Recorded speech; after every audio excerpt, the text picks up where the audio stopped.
Le Coran, l'ultime révélation. Le Coran est le livre saint des musulmans qui croient en la révélation de l'intégralité de son texte.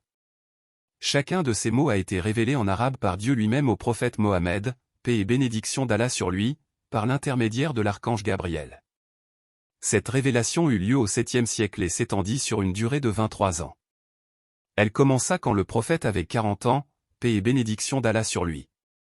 Le Coran contient environ 600 pages, 114 chapitres et 6206 versets. Les versets du Coran ont été et continuent d'être merveilleusement récités, mémorisés et appliqués par les musulmans de toute nationalité depuis sa révélation. Les musulmans lisent des versets coraniques durant leur sainte prière quotidienne. Ceux qui ont une foi profonde sont inspirés, consolés et souvent émus jusqu'aux larmes par son éloquence et ses images poétiques.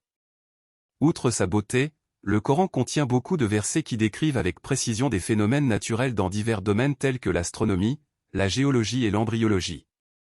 Les scientifiques ont pu vérifier et valider ces révélations alors qu'elles datent du 7e siècle. Dans de nombreux versets, le Coran incite les gens à réfléchir et à faire usage de leur intelligence. Les versets du Coran poussent l'humain à méditer sur la gloire de Dieu en évoquant les merveilles de la création, ou les leçons tirées de l'histoire. Le Coran est une révélation vivante pour l'époque moderne, qui se révèle toujours plus actuelle avec le temps qui passe. Le Coran est un message du Créateur pour toute l'humanité.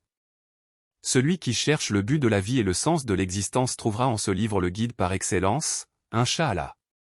Le principal message du Coran est d'appeler les gens à revenir à la source, au donneur de vie, et à le servir avec un cœur pur, dénué de toute idolâtrie et superstition. On ne peut atteindre le salut spirituel qu'en apportant réparation pour ses péchés et en ayant la ferme intention de ne plus jamais les commettre. Il n'y a pas de clergé en islam, l'imam n'est qu'un guide de prière instruit.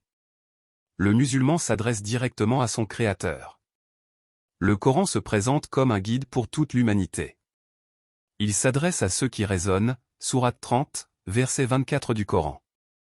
Il demande aux êtres humains de méditer sur eux-mêmes et sur l'existence, sur la terre et les montagnes, sur le ciel et les nuages, sur le soleil, la lune et les planètes dans leur orbite, et sur l'altération du jour et de la nuit. Il nous demande de réfléchir à notre propre vie. Il nous demande de contempler et de réfléchir. Il nous demande de réfléchir aux graines que nous semons, à l'eau que nous buvons et à tous les innombrables signes de la création. Le Coran ne cesse de souligner la connaissance et la raison comme les moyens d'atteindre la foi et la conscience de l'existence de Dieu. Il dit, parmi ses serviteurs, les savants sont les seuls qui craignent vraiment Dieu, verset 35 sourate 28 du Saint-Coran. Dans l'ensemble, le Coran enjoint les bonnes actions et interdit les mauvaises et présente aux hommes un mode de vie juste. Il donne aussi des réponses aux questions existentielles et fondamentales comme celles qui concernent l'au-delà et le sens de la vie. Il offre aux hommes un cadre pour leur propre existence, l'environnement, la société et l'ensemble de la création. L'islam en clair.